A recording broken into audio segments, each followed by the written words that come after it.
ধরেন ধরেন ধরেন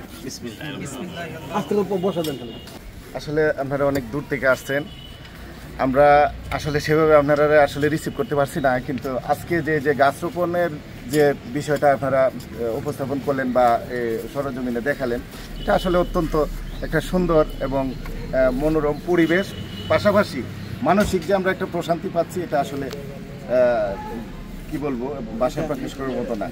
এই জন্য আপনারা আসলে আন্তরিকভাবে মানে আমরা শুভেচ্ছা জানাচ্ছি এবং আমরা খুবই অত্যন্ত খুশি হয়েছি। আল্লাহ আপনারা হাত দারাজ করুন। জি ধন্যবাদ। আর কেউ?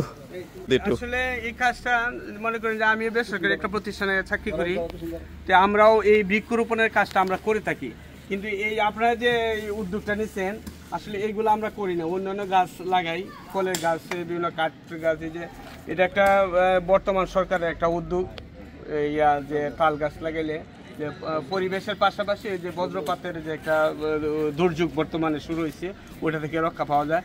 তো আপনারা যে অনেক দূর থেকে আসছেন, কথা বলতে বলতেই আসলে প্রস্তাবটা আমি দিছিলাম যে এখানে দুইটা চারা লাগানো যায় কিনা, তাই আপনারা রিসিভ করছেন এবং আপনাদেরকে ধন্যবাদ আমাদের কিশোরগঞ্জবাসী বা সোনাক্ষীবাসীর পক্ষ থেকে।